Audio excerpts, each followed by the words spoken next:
Hello friends, जय जगन्नाथ। मु creator Vishwal मोर स्वागत करछि एक न्यू ब्लॉग को। तो आमे आज आस्थिलु बेंगलोर रे थिबा बानरघाटा नेशनल पार्क को।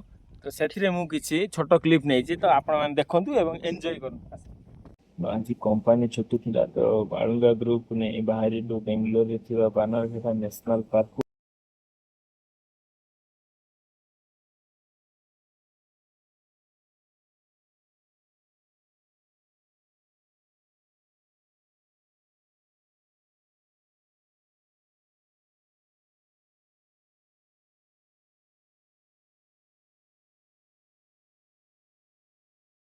लोकेशन रो व्यू किछि एमिति थिला।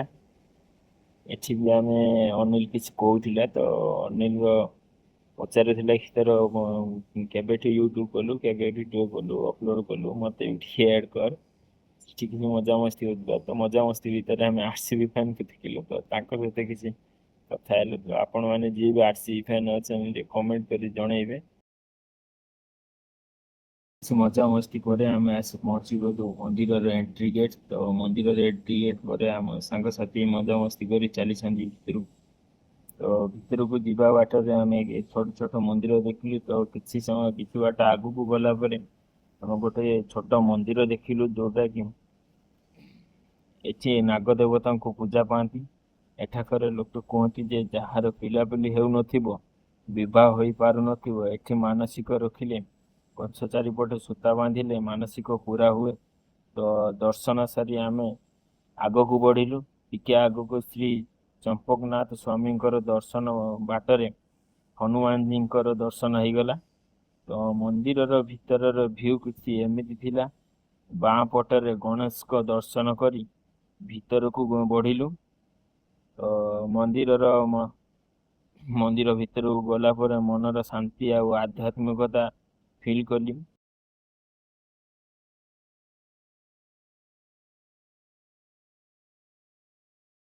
ମନ୍ଦିରର ବାହାରେ କିଛି ପୂଜା ପାଠ ଚାଲୁଥିଲା, ମୁଁ ଆପଣଙ୍କୁ ଦେଖଉଛି। ତ ଲୋକମାନଙ୍କର ଭିଡ଼ ତ ବହୁତ ଥିଲା। ଏଇଟା କଣ ମୁଁ ଜାଣିନାହିଁ, ତ ଆପଣ କମେଣ୍ଟ ମାଧ୍ୟମରେ କହିବେ ଏଇଟା କି ପୂଜା ହଉଛି ଏଠି। ଦର୍ଶନ କରିସାରି ବାହାରକୁ ବାହାରିଲି, ତ ଆମ ପିଲାମାନେ ସବୁ ଚାଲି ଯାଇଥିଲେ। ତ ମତେ କଲ୍ କରି କହିଲେ ତ ଆମେ ଉପରେ ପହଞ୍ଚାଇବୁ, ତ ଉପରକୁ ଆସେ। ତ ମନ୍ଦିରର ଠିକ୍ ରାଇଟ୍ ସାଇଡ୍ରେ ସିଡ଼ି ଅଛି ପାହାଡ଼ ଉପରକୁ ଯିବା ପାଇଁ। ତ ମୁଁ ଉପରକୁ ଗଲାବେଳେ ଭ୍ୟୁ ଦେଖି ମତେ ବହୁତ ଖୁସି ଲାଗୁଥିଲା। ତ ଧୀରେ ଧୀରେ ଉପରକୁ ଚଢ଼ି ଚଢ଼ି ଗଲେ ମୋ ହାଲତ ଖରାପ ହେଇଗଲା। ତ ଆପଣମାନେ ଯଦି ଆସୁଛନ୍ତି ତାହେଲେ ସିଡ଼ି ଚଢ଼ନ୍ତୁ, କିନ୍ତୁ ଦେଖିକି ଚଢ଼ନ୍ତୁ। ବହୁତ ଖସଡ଼ା ହେଇଛି, ଯେହେତୁ ପାହାଡ଼କୁ କାଟିକି ସିଡ଼ି କରିଛନ୍ତି। ତ ବହୁତ ଖସଡ଼ା ହେଇଛି। ଏଠି ମୋ ହାଲତ ଦେଖି ଆପଣ ଜାଣିପାରୁଥିବେ କେଉଁଭଳି ମୁଁ ଥକି ଗଲିଣି। ତ ଭାଇ ଇଏ ଗରମକୁ ଏ ସିଡ଼ି ଚଢ଼ା ପୁରା ମୁଣ୍ଡ ଖରାପ। ଆଉ ଭାଇ ଉପରକୁ ଆସିଲା ପରେ ଗୋଟେ ଜିନିଷ ଦେଖି ମୁଁ ଆଶ୍ଚର୍ଯ୍ୟ ହେଇଗଲି, ଭ୍ୟୁ। ଏଇ ଭ୍ୟୁ ମୁଣ୍ଡ ଖରାପ। ତ ଏଠି ବି ଗୋଟେ ଛୋଟ ମନ୍ଦିରର ଦର୍ଶନ କରି କିଛି ସର୍ଟ ନେଇ ଆମେ ବାହାରକୁ ଗଲେ ଭିତରକୁ। ଆଉ ଏଠି ଅନିଲ କିଛି କହୁଥିଲା।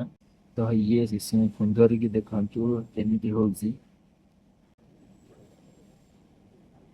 ଆମେ ମାନେ ଏଠି ମଜାମସ୍ତି କରି ପଛରେ ଯାଉଛି, ସେ ଆମର ବାଳୁଙ୍ଗା ଗ୍ରୁପ ଦେଖନ୍ତୁ, ସେମାନେ ଚାଲିଛନ୍ତି ଆଗରେ। ମାନେ କିଛି କାହାକୁ ଡର ଭୟ ନାହିଁ। କିଏ ଜଙ୍ଗଲ କିଏ କଣ ବାହାରିବ କିଛି ଡର ଭୟ ନାହିଁ। ସେମାନେ ଚାଲିଛନ୍ତି, ମାଡି ଯାଉଛନ୍ତି ଆଗକୁ।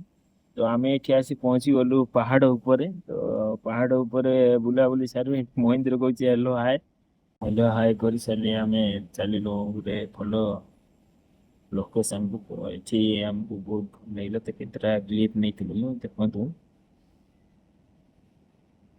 ଏଠି ଏମାନେ କଣ ପଥରରେ ମିସ୍ତ୍ରୀ ମାନେ ପିରାମିଡ ତିଆରି କରିଛନ୍ତି, ଆମେ ତ ବୁଝିପାରୁଥିଲୁନି। ତ ଆପଣ ମାନେ କିଏ ଯଦି ଜାଣିଛନ୍ତି କମେଣ୍ଟ ମାଧ୍ୟମରେ ଆମକୁ ଜଣେଇବେ। ଚାଲ ଆମେ ଜଙ୍ଗଲ ଭିତରେ ବୁଲିବା, ଚଲୋ। इस सज्जन को क्या तकलीफ है भाई? क्या तकलीफ है इनको? ଫିରବାସ ଦେଖିଲୁ ହାତୀ ପ୍ରତି ସାବଧାନ, ବଡରେ ମରା ଯାଇଥିଲା। ଆମେ ଡରିବା ପିଲା ନୁହେଁ। ତ ଆଗକୁ ମାଡି ଚାଲିଲୁ। ପାହାଡର ଉପରେ କିଛି ଗୋଟେ ଗୋଟେ ଛୋଟ ଆଉ ପୋଖରୀଟିଏ ଅଛି, ତ ମନ୍ଦିରଟିଏ ସର୍ଟ ଦେଇଛି, ଆପଣ ଦେଖନ୍ତୁ।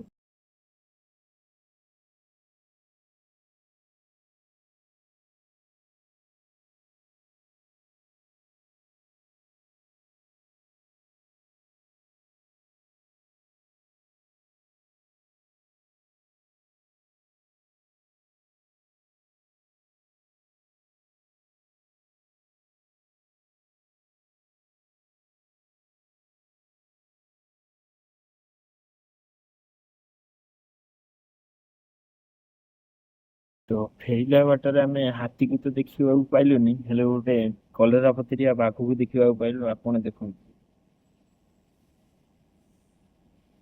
कौन है ये लोग?